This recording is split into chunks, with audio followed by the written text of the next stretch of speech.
The fault. We believe that all men are created equal. To the magnificent mosaic that is America. From radio beacon to radio beacon.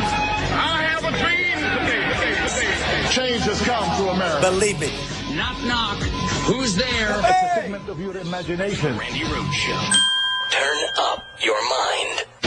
Some news broke earlier this evening. Hope Hicks, who's worked for you for a long time, has tested positive for coronavirus. Obviously, our prayers are with her. And by the way, everybody that is, as you call, gotten this invisible enemy. Do you have any update on her? And where are we with therapeutics? Where are we with the vaccine? So she did test positive. I just heard about this. She tested positive. She's a hard worker. A lot of masks. She wears masks a lot, but she tested positive. And I just went out with a test. I'll see what, because we spent a lot of time, and the First Lady just went out with a test also. So whether we quarantine or whether we have it, I don't know. It's very hard when you're with soldiers, when you're with airmen, when you're with the Marines, and and the police officers. I'm with them so much. Police. And when they come over to you, it's very hard to say, stay back, stay back. It's a tough kind of a situation. It's a terrible thing. So I just went for a test, and we'll see what happens. I mean, who knows? But Hope very well. She's fantastic, and she's done a great job. But it's very, very hard when you are with people from the military or from law enforcement, and they come over to you and they want to hug you and they want to kiss you because we really have done a good job for them. And you get close and things happen. I was surprised to hear with Hope, but she's a very warm person with them, and she knows there's a risk, but she's young. And I just went out for a test. They just do it. It'll come back later, I guess. And the First Lady also, because we spend a lot of time with Hope and others. So we'll see what happens. But where are we with therapeutics and with the vaccine in your view? You have to treat our people great. You can't just say, stay away, stay away. They come up to you. There's such love. Thoughts and prayers. It's Friday, you bastards. Oh! And the President and the First Lady have COVID. Oh, my God. Holy thoughts and prayers, thoughts and prayers. Honestly, we're living in like some Twilight Zone episode. I don't even think Rod Serling ever thought of this kind of crap. It's either like, yesterday I was talking about the outer limits. I mean, this is what our crazy, amazing country is being put through now. It's like total... It's either a Twilight Zone episode or like some uber karmaic snow globe magic. Do you know what I mean? I mean, this is so or it's the movie Dave. Anybody remember the movie Dave with Kevin Kline and Sigourney Weaver, where the President of the United States of America was actually on life support in the basement of the White House, but they didn't want to tell the American people. And the President of the United States was Sigourney Weaver's husband, and he was a real bastard. And so they went out and they found a lookalike to be the president, and it turned out to be Kevin Kline's character, who was like a really perfect I mean, he was so good at it that they almost, they forgot that they had a bad, mean president. But this is like, I mean, who would we get to impersonate Donald Trump? An orange with fake fur on top, a orangutan, Alec Baldwin, John Goodman. I mean, like, who could... This is... And it's crazy because we don't know what's going on. All I could say is do not let Donald Trump self-medicate. Do not, whoever the doctor is... Don't let him, because he will have a lightsaber up his bum. He will be injecting Clorox. He will be taking hydroxychloroquine. Don't let himself. I honestly don't know what he'll do if he recovers. I honestly don't know what he'll do if he recovers. Okay, will he say that it was that nobody had any idea that COVID was so bad? It was the worst, and I had the worst of anybody. It's like nobody had any idea. Or will he say it's kind of a hoax? It was easy. It was no big thing. It was a little flu. I felt a little flu. I have no idea. All I know is that if I were the person Donald Trump owed nary $500 million to, I would be nervous today. I would be nervous. They say Melania has it too. Apparently, Mike Lee, the senator from Utah, has it also. Amy Coney Barrett was meeting with Mike Lee recently, but she says, oh, that's okay because I had COVID this summer and I got over it. I don't know if she got over it. And Donald Trump is blaming the military. He's blaming me. He's blaming airmen.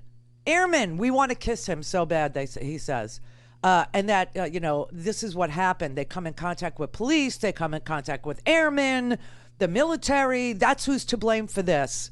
And that Hope Hicks is very warm with the military, very warm with the airmen. And so she hugs them. What is... and the really weird part about it is Donald Trump tested positive last night. And there's an incubation period. And that before you actually test positive, you are very contagious. And so that meant the debate. That meant everybody that helped him with the debate. That meant all the people that were on Air Force One that night, which was Hope Hicks.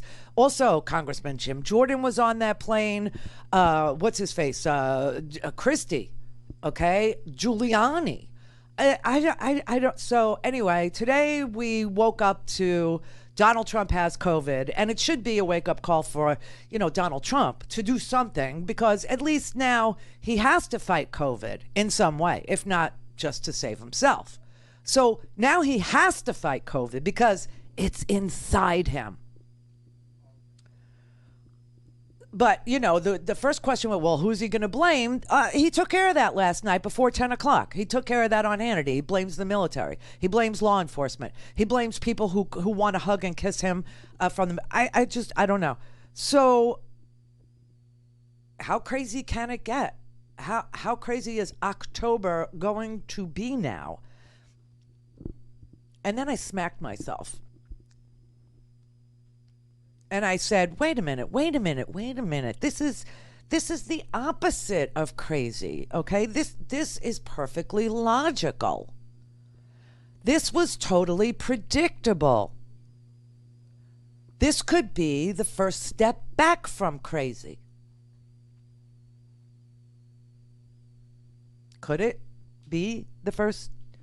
I will tell you that the first thing he did after he learned that his closest aide, Hope Hicks, actually contracted COVID was go to his fundraiser at his golf club in Bedminster.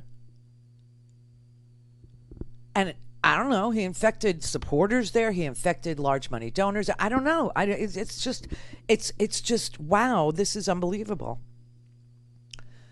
And all this happened very shortly after some really, really brutal tapes, audio tapes of Melania, who was recorded by her best friend. Oh my God, this is so Monica Lewinsky, I can't even stand it.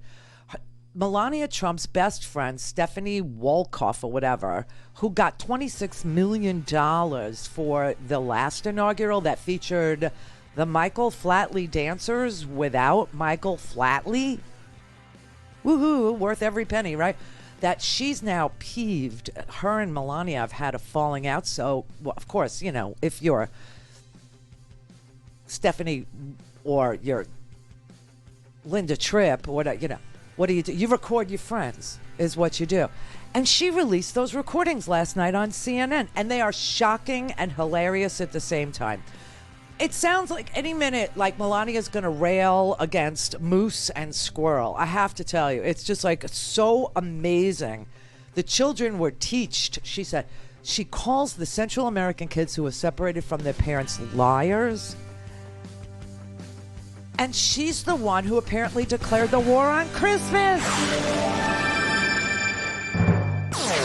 all things Randi at RandiRhodes.com. Go for launch. Speaking truth to power, the Randi Rhodes Show. I'm working like my ass off. I know. That Christmas stuff that, who gives a about Christmas stuff and decoration, but I need to do it, right? Yeah, but imagine 100%. You have no choice.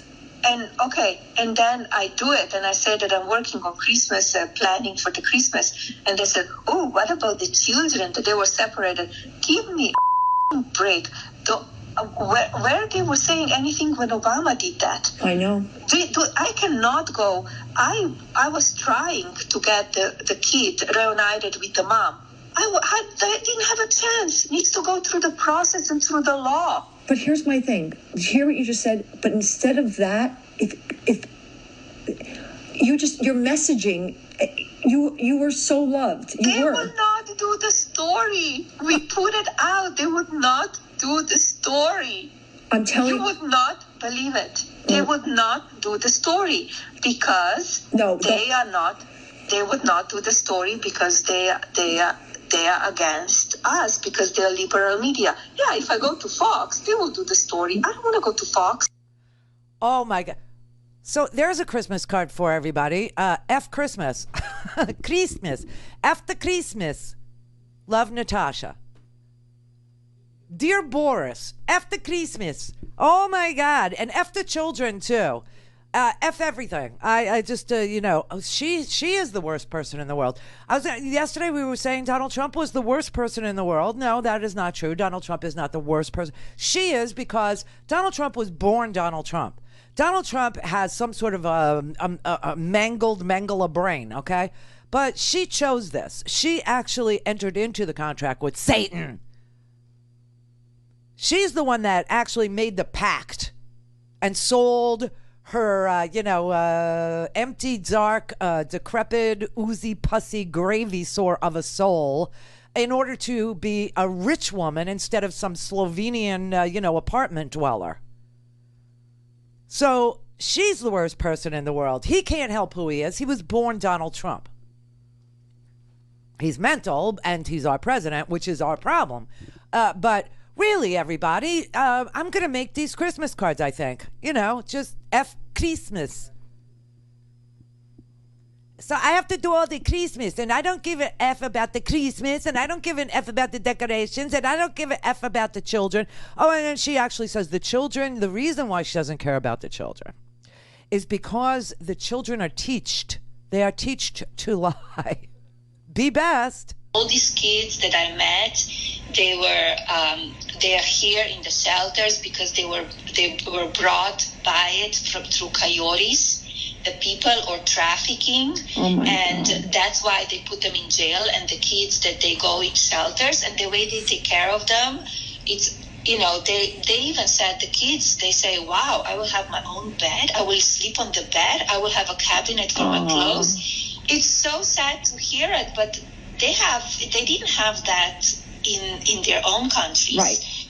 They sleep on the floor. They are, they're fed. They are taking care nicely there. But they are not with parents. It's sad. But when they come here alone or with coyotes or illegally, you need to do something. Right. And a lot of like moms and kids, they are taught how to do it. They go over and they say like, oh, we will be killed by gang member. We will be it's so dangerous. So they are allowed to stay here. Do you understand? I do. And they're the ones that are the bad ones. Yeah, and they are not, it's not true that they would, you know what I mean? Some of them, they're using that lines that, they're not professional, but they're taught by other people what to say to come over and to let them go to stay here, because they could easily stay in Mexico, but they don't want to stay in Mexico because Mexico doesn't take care of them the same as America does. Right, because America gives them COVID and an aluminum blankie and separates them from their parents. She's back crap, okay? She's as bad as he is. And everybody always wondered, what was that jacket? I don't care to you. Now you know. Now you know. Be best, everybody. Be best. The kids are taught to lie about gang violence and corrupt governments and poverty. It's not really happening, except they do sleep on the floor. They don't have beds. And then they come here and they're like, oh, I could sleep on a bed. They don't get to sleep on a bed here, okay? They get to sleep on the floor. We saw them with aluminum blankets in a cage. In a cage, like in a puppy mill. She's back crap, man. So she's the worst person in the world. They're teached, they're teached. She has COVID. That's all I'm saying. She has COVID. Brett doesn't believe she has COVID. I'm just saying, if he had it and she didn't, we know he doesn't get to touch her. But he does get to touch Hope Hicks, because that's who he's blaming for his COVID. And then he's blaming Hope Hicks for hugging on and loving on and kissing on airmen. The military did it to her. Oh, this is just so unbelievable. But I honestly, I don't, he's what, how old is Trump? He just turned 74. He's like grossly obese. Okay, and that is who COVID does not like. And then he had this mysterious visit to Walter Reed with the doctor in the back of the limo, right? Just on a Saturday afternoon, just went over there. God only knows what happened there. All we know is that after that, he was walking down a ramp very gingerly, carefully. He couldn't walk. He was dragging his leg. And then he was drinking from a cup with two hands to hold. I don't know. I don't know if he could survive the the Rona. He's a COVIDiot. I mean, there's obviously, some karmic, magic in this. But, I'm sure if you ask Donald Trump, he'll say, I had the greatest symptoms the world has ever seen. I got symptoms like nobody ever heard of. In a very short time, I got amazingly sick. Sir, the doctor said, sir, these symptoms are amazing. I never seen it. It's never happened before. Never happened. But he's just about to round the corner. He was just telling us it was just we were done with it. It was over. It was over, he was saying. But he's now quarantined with Natasha there. It's a beautiful thing. Oh, and I want you to know, he didn't even bother to tell his staff. He didn't tell anybody in the White House. You know how America found out? A little detail. Always in the details, the devil is, except for Melania. Bloomberg News. We found out from Bloomberg that Hope Hicks had tested positive. Then Sean Hannity, had Donald Trump on last night when the story broke, and he asked him what about Hope? I just heard Hope from Bloomberg. Yeah, they didn't tell anybody.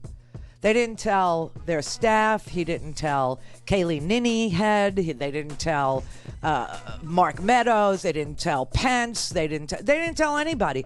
They didn't tell any of Joe Biden's staff. And they were all together for the debate. They didn't tell anybody. We learned it from Bloomberg. And now the whole world is in chaos because nobody knows. Nobody knows what's going to happen.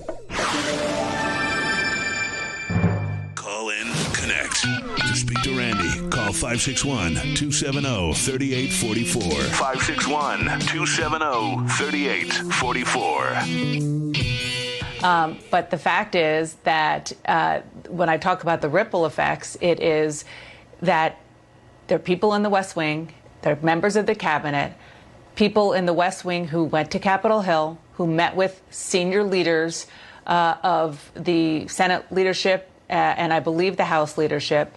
And then let's just add the third branch of government in, or the woman who wants to be on the third branch of government, Amy Coney Barrett, the president's nominee to take Ruth Bader Ginsburg's spot on the Supreme Court, has been at the White House. She has also been on Capitol Hill. So you have all of those just on surface level, all of those top people who have been potentially exposed, who are undoubtedly going to be asking their doctors, do I have to quarantine? So what if Mitch McConnell the top Republican in the Senate has to quarantine? What if Amy Coney Barrett, the nominee, has to quarantine? What if the president's chief of staff, the vice president? I mean, those are not far-fetched notions. Sanjay and Dr. Reiner can correct me if I'm wrong, but these people have been in contact in recent days.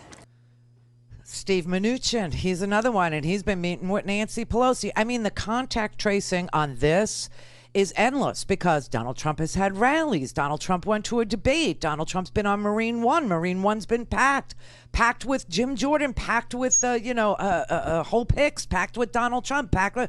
I mean, it's just it's unbelievable what's going on here. But who gives a crap, according to Melania, about any of it? Right? I don't care. Do you? It's what's coming out of the White House. I don't care.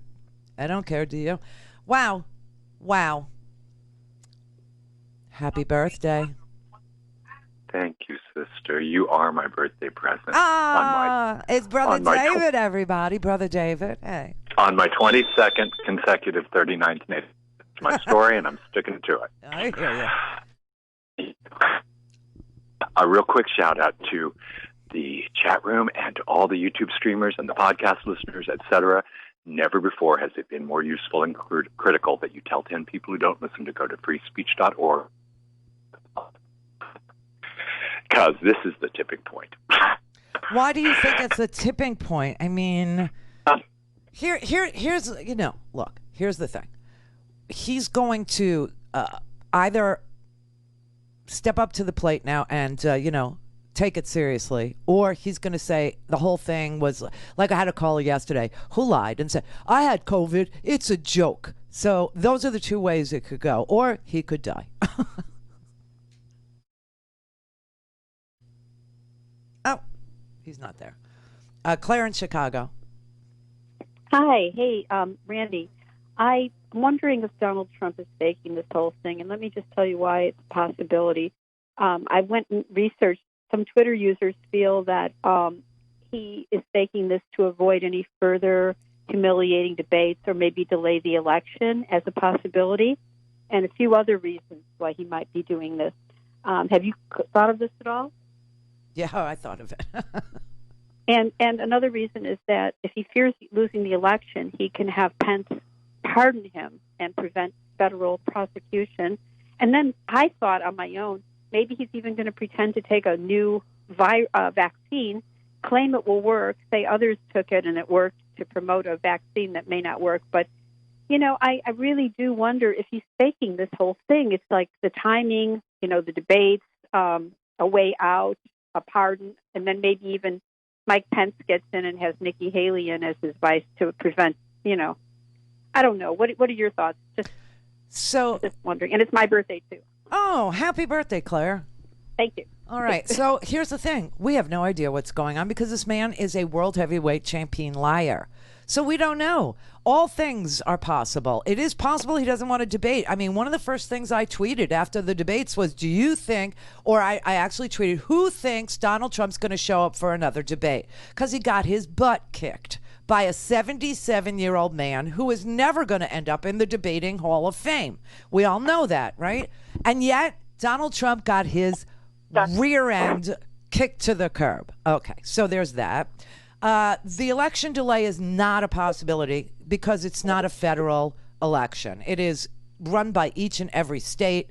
It is in the Constitution upon which day all these things need to happen.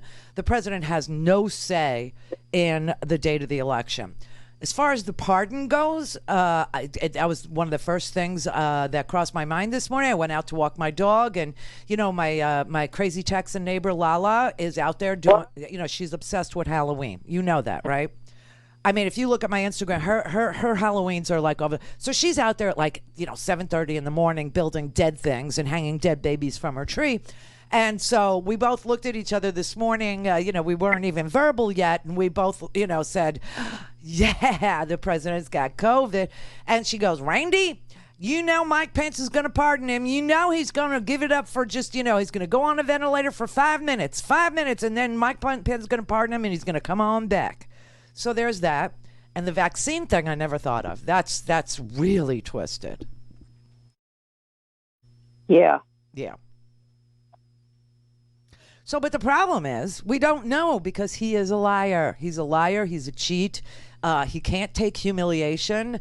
The thing that narcissists are most in fear of is public humiliation. And he was humiliated all over that stage. Maybe it's dawning on him now. Okay. Dan in Illinois. I did not hang up on you, Claire. You just didn't say anything to me.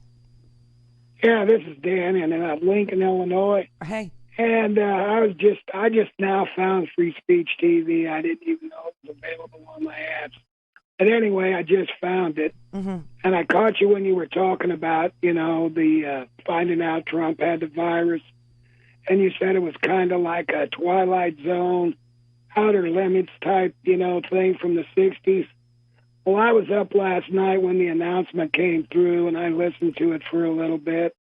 And as I shut out the lights and was shutting off the TV, and I was heading into my bedroom, it came to me, it's a Stephen King novel. You know what I mean? He wrote The Stand, and that was all about the virus, Captain Trips, and the whole darn bit. Yeah. But I think before he wrote The Stand, he wrote one called The Dead Zone. You aware of that one? Yes, I know. I actually am lucky enough to know Stephen King. Well, the character, the guy that was running for president, in the Dead Zone, that's Trump. That's Trump. And I thought to myself, maybe Trump is Pennywise. Yeah, he could be Pennywise, too. I never thought about that. Because he's a clown, all right, but an evil one. He ain't no Ronald McDonald. He's a Pennywise. I got to say, Pennywise was a little bit better with the makeup, though. He knew how to apply it. I don't think Trump's learned how to apply it yet all the years he's had it on. Thanks, Dan. But I want to say something. There was an ad that came through, and a girl had a poster on her wall. I'm not sure what the show was, and it said Mama. It was kind of take on the Obama poster. Okay. Anyway, it's been coming to me. If this is American greatness. I don't know. Gonna be like that today. This is the Randi Rhodes Show. To speak with Randi, dial 561-270-3844. That's 561-270-3844. First thing I want to say is I wish all of them a speedy recovery. I think we all do. It's a tragedy what's going on in terms of the pandemic, but John, it's irresponsible. And you don't even know if Hope got it first. She could be the fall person, and then the president does the news drop at 1 a.m. to try to deflect what's going on with his personal health. So we don't even know what's going on because all of the lies. But here's the thing that's so irresponsible. He's going to Minnesota knowing that Hope had it. He's going to New Jersey knowing that Hope had it. The White House press secretary, unmasked, is giving a press conference. Nobody in the Congress is being notified. Right. And so this is just rank irresponsibility, and it's rank incompetence. And let's just stipulate, he's lied about the science for 6 months, couldn't protect himself or his family. So how is he going to protect the American people going forward? And so I feel bad that he's sick. I want him to get better. Certainly, it's a tragic situation. But we have to not let up on the gas if you want to remove him. We have to still discuss the racism, the destruction of the democracy, the demolishing of the institutions of our government, the voter suppression. All of this stuff has to be discussed now. Somebody said to me this morning, well, maybe he doesn't have it. Maybe he's looking for sympathy. No, that's not true. I'm sure he has it because there's no way he would want to isolate himself for 14 days if he didn't have it, John. But this is wholly irresponsible. And good men and women in the United States need to speak out now and remove this president. So that's Anthony Scaramucci. Obviously, he worked in the White House for a short period of time. And, of course, Donald Trump probably doesn't know him. He only worked for me for a short period of time. Paul Manafort, he only worked for me for a short period of time. I don't know. Flynn, he worked for me for a short period of time. George Papadopoulos, don't know him. Igor Fruman, Lev Parnas, don't know, So, short period of time. So Anthony Scaramucci knows you can't believe a word this president says. He doesn't doubt, though, that President Trump has COVID because he wouldn't want to isolate for 14 days. Well, the truth is, I believe he has COVID. because he tried to cover up that he had COVID. This is the sick part. This is what makes it so disgusting and irresponsible. He was on his way. Today, he was going to be in Sanford, Florida. It was on his schedule. Hope Hicks got information. She got diagnosed on Wednesday. On freaking Wednesday, the president knew that he had been in close quarters with her for a long period of time, and that she had tested positive for COVID. And he decided that he was still going to go to Sanford, Florida, and have one of these unmasked, off-the-hook rallies. Then he was going to go, and we were talking about this yesterday, because Wisconsin is having such a spike in COVID cases that they barely have 15% of their hospital capacity left. And Donald Trump was still going to go to La Crosse, Wisconsin, and do an unmasked rally. And then he was going to go to Green Bay and do an unmasked rally. Listen, the only reason why Donald Trump is admitting that he has COVID is because he got caught by Bloomberg. And he decided that he would go on Sean Hannity last night, and he was asked about it. And he said, okay, so I'm out with a test. So then all the doctors, Sanjay Gupta and Dr. Reiner, and just you name it, all of the, the epidemiologists, the vaccinologists, all the people that were on the TV last night, they were all saying Nancy Pelosi needs to isolate. That's how dangerous everybody thinks the situation we are in is. Now, Mike Pence is out and about today, but we don't know if Mike Pence is safe to be out and about today because it takes a couple days. There's an incubation period, but he tested negative last night, and so he's out and about today. I mean, this is crazy. They are all super spreaders, all of them. And so we don't know. We have no earthly idea like what we're about to deal with, face, hear about, and learn about, what our government, what the continuity of government plan, I mean, this is just, it is so, it's mind-blowing. So the only reason why, just to answer questions about whether or not he has it, I would conclude that he does, only because he tried to deny it. I mean, he went to Bedminster. He sat there without a mask with donors and supporters at his golf club. Didn't give a damn about them. Didn't tell his staff about it. Didn't tell the Biden staffers about it when they met for this debate. Okay, didn't tell anybody. I will tell you, Joe Biden has tested negative, and so has Jill Biden, thank God. And Kamala Harris, she's also tested negative. So, I'll just keep reporting it as I get information about who's tested and who's negative and who's not. But it's just, it's mind-blowing. And just so you know how this would work, yes, if Trump is the president, and let's say he becomes incapacitated, this has happened before. Ronald Reagan, was shot, and he had to pass his duties off to Bush when he was being operated on, when he was having bullets removed from him. Remember, James Brady was shot in the head. He was really damaged. And then it happened with W, too. W had a colonoscopy. And, when you have a colonoscopy, they sort of put you in twilight sleep. So he signed over his presidential power to Cheney when he was having his colonoscopy. So if Donald Trump becomes incapacitated, then, yes, Pence would become the president for a short period of time until Donald Trump signed another letter saying that he was okay and his doctor said he was okay to resume his duties as president. In that period of time, Mike Pence could pardon Donald Trump from federal crimes, not state crimes, as we've known. So anything he's, being investigated for, let's say in, New York, would still be live and active and actionable and prosecutable, and he would still be indictable once he left the presidency. But as far as if Donald Trump can't stand for election, the RNC is who picks the next person. Oh, this is my email. The RNC is who picks the next person, okay? And Ronna McDaniel, who's the chairwoman of the RNC, also has COVID. She just got diagnosed, but that's who would pick. Now, if there's no one, I don't know, then what are we going to do? Leave it up to the electors? I have no conclusion for this. Jermaine in Colorado. Randy. Jermaine. How are you today, ma'am? I'm all right. I don't have COVID as far as I know. Hey, well, let's keep it that way. Mm-hmm. Well, ma'am, the moment is upon us, and the age of the BDG, big dumb guy, is ended. When it was possible, no matter what, to break it back to earn a buck, use me and anyone else could kind of make a way in a decent living, and raise a family. But now it's the time to usher in the ways of the smart guy. I mean, this guy cannot continue to just kind of do whatever and hope it goes his way, and we stand by and watch. Well, the economy is cratering.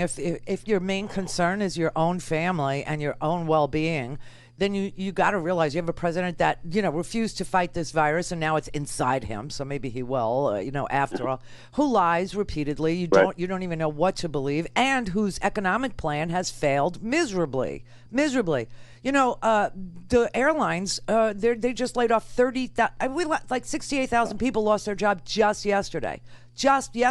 We are millions. As we bailed them out, and they continue to do away and purge the payroll.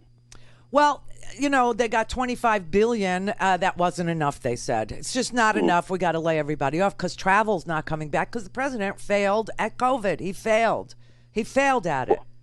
Definitely. Well, I mean. So I just wanted to get this in. I just wanted to get this in because this is really important. So on today's economic news, which was really bad, the Wharton School of Business at Penn, where Donald Trump claims he went, he did not go to the graduate school. He went to the undergrad. But they looked at the economic plan of Donald Trump, the continuation of his policies with the 2017 tax cut going to the wealthiest Americans. And they looked at the Biden plan, which requires an enormous investment, but also a tax increase on people making over $400,000 a year and clawing back those tax breaks that Donald Trump gave to corporate and raising the corporate tax rate to 28. They said that if we continued down the Trump road, we would be in debt up to our eyeballs and see no economic growth. If we did Biden's plan, we would see a reduction in the deficit. Economic growth would increase by 4.5% GDP, okay? And things like education and healthcare would be funded. So that's the Wharton School, okay? Well, and that is definitely wonderful to hear. I mean, just taking a half a second to be considered as someone else and wearing a mask shouldn't be, majorly thought-provoking. He's a self-serving piece of dung. And that's why I keep saying, thoughts and prayers. But this is like being in some giant Karmaic magical snow globe. This is like being in a Chekhov play. This is like an O. Henry play. It's the height of irony for those of you who read.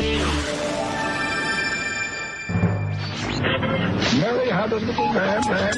The fault. We believe that all men are created equal. To the magnificent mosaic that is America. From radio beacon to radio beacon. I have a dream today. Change has come to America. Believe me. Knock, knock. Who's there? It's a figment of your imagination. Randi Rhodes Show. Turn up your mind. Let's look at job creation. 661,000 net new jobs in September. That is a slowdown from the pace we have seen this summer, although it was enough job creation to pull down the unemployment rate to 7.9%. The government pointing out, however, that if you counted truly everybody who really was unemployed, the way they classify things, it'd be more like 8.3% for the unemployment rate. That is still the highest we have ever seen going into a presidential election, and really a history-making summer. You still have a pandemic job loss of some 10.7 million jobs. We are still in a jobs hole of 10.7 million jobs. This is the final jobs report before the election. So this is really kind of the final verdict on jobs for voters as they head into the voting booth. And for the president, in his tenure to date, down 3.9 million jobs since his full month in office. This is the first president to ever face election with a net negative job, loss. We're down 10.7 million jobs under Donald Trump because he failed miserably at COVID. It's unbelievable. He refused to wear a mask. He wouldn't tell his followers to wear a mask. He's holding these super spreader events. He kisses the behinds of these crazy meth dealing bikers. Why does he like meth dealers so much? Because that's kind of what the Hells Angels are famous for, is dealing meth. Methamphetamine, everybody. Methamphetamine. I don't know. But, he was all for them going, to Sturgis, and he was, all for them going into the bars and crowding together. Now, Florida's going to open schools and bars at the same time. I mean, what could go wrong? Yeah, Monday, they're going to open up the schools and the bars are open now. People are elbow to elbow. People are dancing now. People are drinking now. People are out, and now the president of the United States has COVID. His, Hopi Hicks has COVID. Senator Mike Lee got COVID. Amy Coney Barrett says she had it this summer. She got over it. But then all of a sudden she showed up in the White House. She showed up in the Senate. She showed up talking to Mike Lee. And all of a sudden, everybody got COVID. I don't know. Donald Trump says the military did it to him. Military, because they hug and kiss him. I don't know. But this is crazy. But the economy that he gets such high marks on, it's failing. And it was destined to fail. He lied when he did that 2017 tax cut, He told you that we would have 4% growth out of that tax cut. And we haven't passed 3% growth. We're at negative growth. We're down 10.7 million jobs. It's unbelievable. So I just want you to know very quickly that the Wharton School, the Penn Wharton School of Business, actually looked at what passes for Donald Trump's economic policy, which was he doesn't have one. He also doesn't have a plan for health care. He also doesn't have a plan for big pharma. He has not lowered the price of insulin, so it's like water. I mean, the man just lied through that whole debate, the whole thing. But Biden does have a plan. Biden has plans, lots of them. He's got plans for climate change. He's got plans for Made in America. He's got a tax plan, an economic plan. He has all of these things. And so he submitted, actually, Wharton went out and looked at the website, Joe Biden's plans. And they analyzed it. And they concluded, 1, Biden's large public investments over the next 10 years, $1.9 trillion for education, including universal pre-K, funding for schools serving low-income students, 2 years of guaranteed debtless college, and tuition-free public college for lower-income families, along with an investment of $1.6 trillion for water and transit infrastructure and other green infrastructure projects and clean energy R&D, would do more to create jobs and lift our economy than any other thing we could be doing right now. Then they looked at his health care plan. And yes, it is smaller than Medicare for all. He's not down with the Medicare for all. He did misspeak, though, during that debate, and it was kind of creepy because I heard it, too, and I got a lot of emails about it because he said, only very poor people will be able to buy into the public option. Well, that is not his plan. His plan is to expand the Affordable Care Act marketplace and to expand the dollars in subsidies that middle-class Americans are entitled to, which, certainly would help me, okay? Because I'm in that nether region where I don't make enough money to really afford my premiums, and I don't make too little where I get a subsidy, okay? But it invests heavily in things like elder care. It also invests in, it allows an expansion of Medicare so that I would be able to be on Medicare. All you have to do is be 60 instead of 65, and you can get into Medicare. It's a $1.6 trillion increase in spending over the next 10 years, but it's offset by $1.2 trillion in savings just by allowing the Medicare program to negotiate pharmaceutical prices with Big Pharma. Now, I don't know if you saw this week or not, but Katie Porter, the House had a big hearing. Like, as Donald Trump is standing on that debate stage and lying about insulin is just as cheap as water now. I mean, he did so much on, reducing the prices of drugs. That did not happen. It just did not happen. So Katie Porter was grilling one of the big pharma CEOs. This man is responsible for an increase in the price of a cancer drug that did not get better, that doesn't have more efficacy, that doesn't, nothing changed about the drug. All that changed was, as CEO, his bonuses were tied to earnings.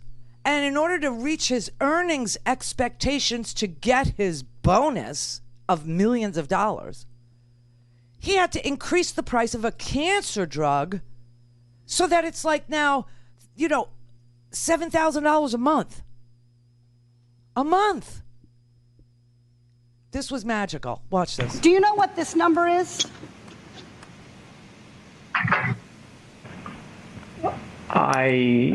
Does it ring any bells? But I think you're referring to my compensation in some way.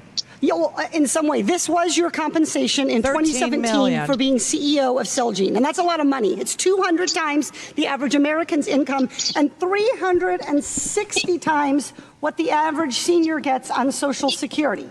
Now, of that 13 million, about 2.1 million came from your company hitting yearly earning targets. And more than half of the bonus formula was based on those targets. Any increase in the price of Revlimid would also increase your bonus by increasing earnings. Isn't that right, Mr. Ellis? If revenues increased and expenses did not, then earnings would be enhanced. Thank you. Mr. Ellis, in fact, the Oversight Committee found that if you hadn't increased the price of Revlimid, you wouldn't have gotten your bonus. Mr. Ellis, do you know how much you personally received in bonuses over 2 years, the last 2 years, just because Celgene raised the price of this one drug, Revlimid? I receive very generous compensation, but I don't know the exact number that you're referring to. In fact, you personally received $500,000 personally just by tripling the price of Revlimid. So to recap here, the drug didn't get any better. The cancer patients didn't get any better.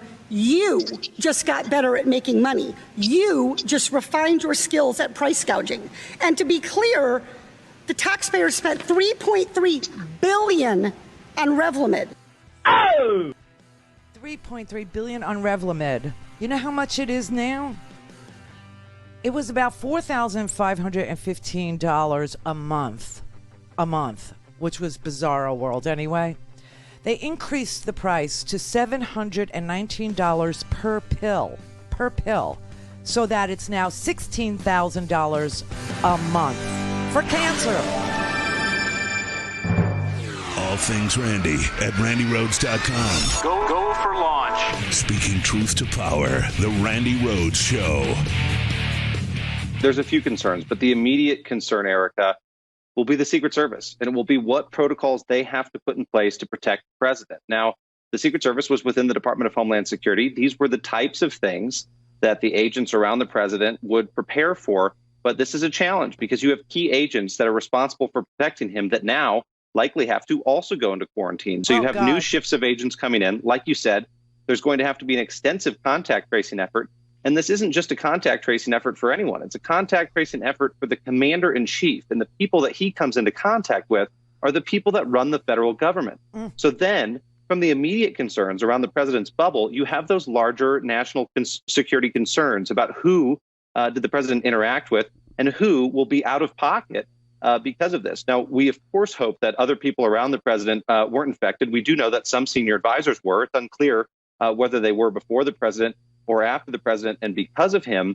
But there's a broader issue here regarding continuity of government. Now, we did a lot of exercising and training in government to prepare for situations where senior leadership might be affected or removed from their jobs. Those types of plans are being put in action right now. Now, unfortunately, this White House wasn't terribly interested in continuity of government exercises when I was there. But I do hope that at this moment, the National Security Council is springing into action and thinking through the worst case scenarios so that the country is prepared and so that there's a smooth continuation of leadership in any crisis situation.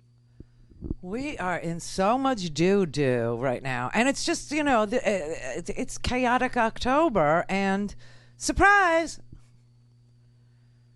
So the president is now being treated with Regeneron antibody cocktail. I don't know what that costs, but apparently, it's not available to everybody. It's just not. It's in a clinical trial. I mean, this is just and if it was, I mean, could we even afford it? Could we, would your health insurance plan pay for it? Could you even afford it? I don't know. Because I'm sitting there listening to these hearings this week with Big Pharma sitting there telling me that if I got this blood cancer, myeloma, multiple myeloma, that's what this particular drug that Katie Porter was grilling the CEO of this company about, that they had increased the price from $4,515 a month to $16,000 a month. They increased the cost of a pill to $719 per pill. Per pill. And that apparently enough people in this country have this blood cancer so that this particular pharmaceutical company made $3 billion off of this one cancer drug. Oh my God. And the drug doesn't work faster. The drug doesn't have less side effects. The formula didn't change. The production didn't change. The cancer patients didn't get any better. Only the price got higher. Only this is such a scam. It's such a scam. And so when you look at Joe Biden's healthcare plan as reviewed by various, Kaiser, which studies healthcare plans. I mean, Donald Trump doesn't have a healthcare plan to study. So maybe that's why the undereducated white men in this country like him, because there's nothing for them to read or learn or know about President Trump's healthcare plan, because he doesn't have one. He doesn't have one. Yes, it saves you a lot of reading, but you, God forbid, get sick and you don't have health care and you can't afford this drug or any of the drugs. So I'm telling you, the study that was done about the healthcare plan, Joe Biden's healthcare plan, Joe Biden's investment in this country, the amount that he wants to devote to creating new jobs in a green economy. No, he's not for the Green New Deal. He's got his own climate deal, his own plan. And that was looked at too. And you know what? If you read, I mean, there's 5 pages here. It's just not that much.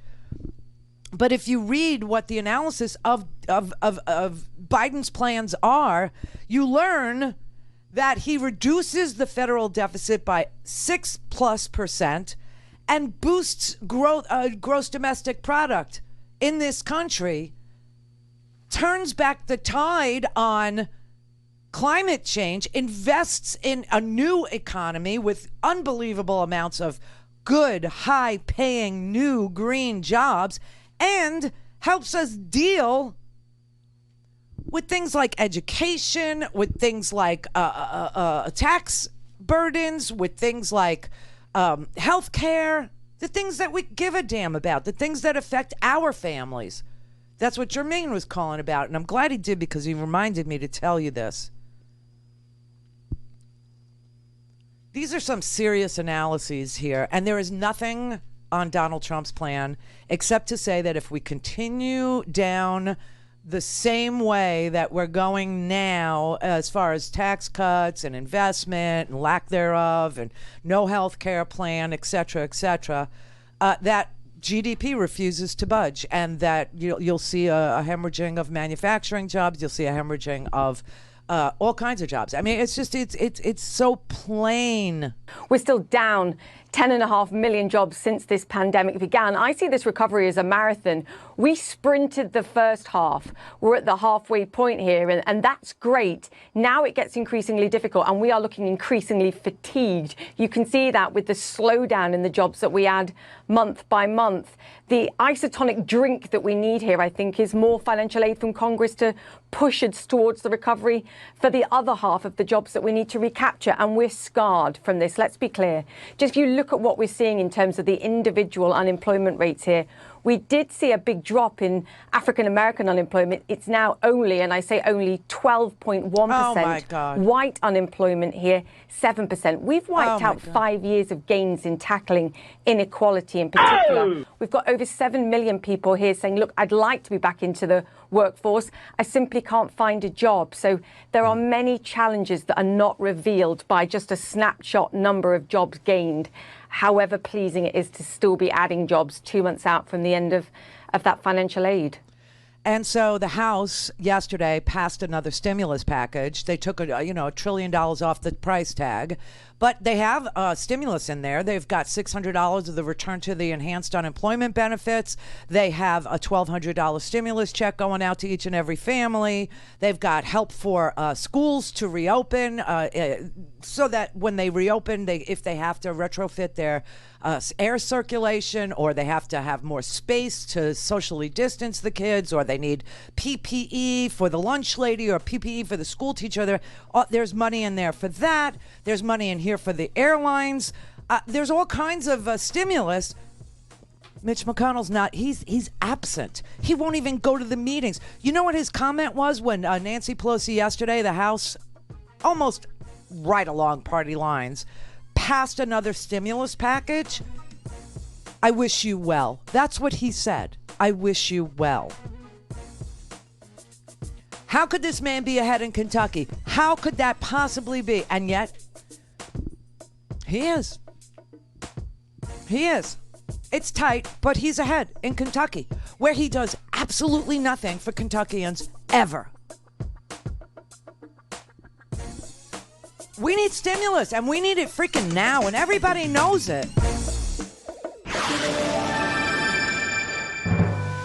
Call in, connect. To speak to Randi, call 561-270-3844. 561-270-3844. So Biden and Jill Biden have tested negative for COVID, and Biden is in Grand Rapids, Michigan. He's on the campaign trail. He said he's had 2 COVID tests today, and he is speaking, with a mask, in Grand Rapids right now. And Donald Trump is somewhere, getting an infusion of antibody cocktail. Okay, because this man refuses to wear a mask. And the Associated Press is reporting right now that masks will still not be mandatory at the White House. It is a personal decision. Can you believe this? What is wrong with them? It's such a simple preventative tool. Rich in Denver. Hey, Randi. Hi, Rich. Happy Friday. Twilight Zone to Friday. Yeah. We're on the corner of Karma Street and Irony Avenue, don't you think? Yes, I do think. This is. I was telling Brad I was gonna talk about. I didn't think that Trump has it, but I'm gonna go to the economy, Randi. I heard Jackie Spire this morning on Stephanie Miller, your sexy sister, on the Spear. Sorry. Yeah. On the left coast, and she said that there are more jobs in the service industry, and Disney just laid off 28,000 people. And I know you talked. The airlines are about to lay off 30. In your state of Florida, 30,000. Yeah, she said that there are more jobs in the service industry and restaurant industry, and New York City alone, Randi, has 25,000 restaurants. I know you're from that neck of the woods. Yep. Has 25,000 restaurants, and they have more jobs in those two industries, or in that industry, than the airlines or the auto industry combined. And I'll tell you, to Biden's plan, Randi, he could not only bring back the economy and solve the but he could solve the opioid crisis in places like West Virginia by transitioning that entire state off of coal into wind technology and building solar panels and turbines, battery. Yeah, battery you know what people don't understand. I mean, Donald Trump is like, oh, I hate wind. I hate the windmills. The windmills, they cause cancer. He's insane. Meanwhile, these turbines that drive these windmills, they're wonderful to be built in West Virginia. They'd be great to be built in Kentucky. It would be great to see like Southern Ohio get to be a manufacturing place again. These are the places in Appalachia where I used to live where people haven't had a decent job in 30 freaking years. Yeah, and the opioid crisis is now a family addiction. It's an industry, whereas not just one person has it, but gets it, but everybody gets it, and it becomes a family share. It's literally killing these people, and you could save them, and not just those states, but the others that have. I'm in Colorado. Pueblo, which is about an hour and 45 minutes south of Denver, has an opioid crisis. Not to the extent of West Virginia, but Randy, you say it all the time. In chaos, you can steal, and that's exactly what we've got, going on. There was a report in Marketplace about a week ago, and I'm looking at it right now. I read that U.S. suffered $16 trillion loss over 20 years due to racism. New Citigroup study finds. I saw that. I mean, this is, yeah, you're talking about, you're a movie buff like me. This is Terminator meets Talking Tina from the Twilight Zone. That's what this guy is, I'm in Terminator, Paul Reiser or Michael Biehn is telling, Linda Hamilton, a.k.a. Sarah Connor, you cannot reason with this thing. It will absolutely not stop until you are dead. There is no bargaining with this thing. There is no negotiation, and it means Talking Tina with her line. If you don't be nice to me, I'm gonna hurt you, My name is Talking Tina, and you better be nice to me. That's exactly what he said to the governors. I can't even believe that there are people that still think that this is normal or okay, or that he had to do that because he's breaking a deep state. What are you talking about? What are they even trying to? This man is draining us. He is the swamp. This is exactly the swamp. This is what the swamp looks like, feels like. This is what voting for swamp creatures over and over and over, also known as the Republican Party and corporate Democrats, this is what it gets you. You get a reality TV star as the president, and he kills people because they're not nice to him. Yeah, this is a genocide without him having to lift a finger. I mean, and we are coming into the winter, Randy. The Kansas flu. I'm not going to call it what the Kansas flu. 102 years ago, killed more people in the winter fall. It killed the majority of the people, tens of millions, in the fall of 1918, and that was with us for 36 months. So, I mean, this is gone beyond a pandemic. He's just like, to the comment about the ballots are in the river. This is there like are no ballots in a river. Yeah. Can we just say that there are no ballots in a river? It never happened. The man. It's like Reagan with the welfare lady in the Cadillac. Yeah, it's like the Reagan with the black woman in the Cadillac. In the New York, who's driving around in a Cadillac. Remember that meme? That this has all been cooked into the books. It's 40 years of Reaganomics, and it's just, I mean, Tom talks about it all the time, and it's just, this is, you and I have talked about this before. There's always going to be a third of the people in this country. Kentucky's a prime example. I don't get it, but it's wanting to own the liberals and basically somebody who is racist enough that they can kick open their trailer and say, Well, at least I'm not that gay person down the street. At least I'm not the Muslim. At least I'm not the black man. At least I'm not the transgender. It's worse than that. That is a sociological fact that every group needs another group to look down on to make themselves feel bigger, better, and more important, and that's just a fact of human nature. What's going on here is even more disgusting, okay? What's going on here is people's lives have zero meaning. There's nothing to look forward to, and so they've become part of the Trump cult because that's their identity now. That's giving their lives meaning. Waking up or going to bed watching Donald Trump rallies, or being on Twitter and shaming people or insulting people. That is the meaning that their lives now have, where before Donald Trump, they didn't have any meaning in their life. People like me want to change that because I know what that's like. You and me both. And they don't believe it can be done. I got news for you. It can be done. But you need a decent, honest government, a president, a Senate, a House that actually is trying to get money out the door to you.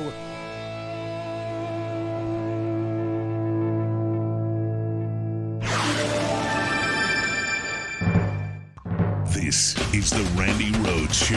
To speak with Randi, dial 561-270-3844. That's 561-270-3844. I would like to start by acknowledging, which I'm sure all of you do as well, sending my prayers for the health and safety of the First Lady and President of the United States after they tested positive for COVID-19. My wife Jill and I prayed that they'll make a quick and full recovery. This is not a matter of politics. It's a bracing reminder to all of us that we have to take this virus seriously. It's not going away automatically. We have to do our part to be responsible. It means following the science, listening to the experts, washing our hands, social distancing. It means wearing a mask in public, and it means encouraging others to do so as well. It means having masking mandates nationwide. Now, ask yourself this question. Where would America be economically with regard to the pandemic, lives lost, people infected, if we had had President Hillary Clinton or President Joe Biden, who was not running in 2016, but just, for example, just a lucid, honest, decent president who considered America first. Now, Trump makes a big, show of it, but he literally considers himself first, as we've all learned. The only battle on COVID is the one that Donald Trump is personally involved in because it's inside him today. Now, Biden didn't just go to Grand Rapids to wish the president and the first lady well. He went there to talk about his plans, his economic plan, his health care plan, his jobs plan, prescription drug costs, everything. I mean, 60% lower drug costs. If just this one thing, if Medicare, the largest prescription drug purchaser in the United States, could negotiate the prices it paid with Big Pharma, the price of prescription drugs would go down by 60%. If we invested in education, including universal pre-K, and he's also talking about childcare, investing in childcare. Can you imagine? Like, women who are being affected by the COVID pandemic the worst. Why? Because we stay home with the kids when the kids can't go to school, and Donald Trump has done nothing to make it okay to open schools. So, all of these things have solutions. The director of the CDC, Center for Disease Control, Dr. Redfield said, and I quote, and he held up a mask, he said, "These face masks are the most important, powerful public health tool we have." Then he held the mask up again and said, "This face mask is more guaranteed to protect me against COVID than a vaccine," end of quote. Leading scientists from the University of Washington tell us that we can save more than 100,000 American lives in the next 100 days alone if everyone wore a mask in public. So let me repeat that because it's so important. We can save 100,000 lives in the next 100 days, according to the head of the CDC, if everyone wears a mask in public. So be patriotic. It's not about being a tough guy. It's about doing your part. Wearing a mask is not only going to protect you, but it also protects those around you. The White House says masks are a personal choice, and they're not going to enforce mask mandates in the White House, where Hope Hicks, Donald Trump, Melania Trump have all tested positive and are being treated for COVID-19. I don't even know, what kind of heightened alert are we on, if at all? I mean, what do the Joint Chiefs talk about today? Do they talk about the fact that the entire world knows that the United States is in shambles, that it's in chaos, that we're weaker and poorer and sicker than we've ever been before, and that maybe some interested party might want to take advantage of our posture in the world, which is pathetic? I mean, what do the Joint Chiefs talk about today? And who, if Donald Trump should become, I don't know, ventilated, or something happens where he has difficulty breathing and they have to put him on a ventilator, or, who gives the order to protect and defend? Or where do we go for, what does the military, who do they listen to? And this is crazy. This is so obscene because it was preventable.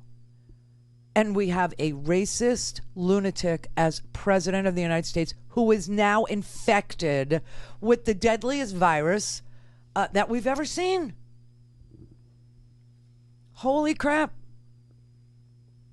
Marty in Maine. Hi, Randy. Hi, Thank Marty. you for another one. Hi, I'm back. Thank you for another wonderful show. I'm calling from Trumpland. Where are you in Maine? I wanted to... So I'm near Windham, Maine, which is just let's say 26 miles northwest of Portland. Oh, I know Maine, where you the are. Lake You have region. big traffic jams there in the summer. I know where you are. Come visit, Randy. We'd love to have you here. You'd I've be a actually great been there. influence. I've been there. I've been to Windham. I've been to, all over, the Portland area, because I thought maybe I would move there. My brother-in-law and his wife live there. I shouldn't say, but it's a tiny, teeny, tiny town outside of Portland in the woods. So it was too woodsy for me. They literally live in a log cabin, and so I started looking in your area. I started looking in Windham and Freeport, and Well, this isn't actually truly my area. I was in New York City for 22 years while you were there as well, and I really enjoyed it there. This is a big change to be here. It's temporary for me. My folks are up here. Oh, okay. But I've been here for a few years and I've learned it. So the reason I'm calling is I have some thoughts about how to communicate effectively with people who are in this region. But also I wanted to ask for your advice when you have basically all your relatives are in Pennsylvania and they're voters, and they tend, they're tied into religion pretty heavily in their particular churches. And they're Trump voters right now. But I can hear a slight wavering. And I'd like your advice on good communication techniques. I will tell you what works up here with strangers and people in the community. This is very effective. If you walk in and sort of sort of bow your head a little bit as though you're not the alpha dog, and you say, I'm really sorry if you can't understand me. I'm having a little trouble with the mask right now. I'm really sorry. I just want to respect you and make sure I do all the right things, and just out of respect for you. And then suddenly they warm up, and I'm just finding them receptive, willing to speak with you a lot more, and willing to understand your perspective. And you might be able to say something about, well, I'm just concerned, about you don't have to show symptoms to do this. I just want to do the right thing. And it seems to work. So the relations are very smooth. Now, that being said, you often see the opposite here. Say there's a marina nearby, and you see the Trump-Pence flag flying just below the United States flag. There's no state flag. So this is a little off-putting. Now, it's not always respect both ways, but when you offer and when you don't take the alpha position, I think people are willing to consider you. Now, that's strangers. So now, what about family? What would you recommend there?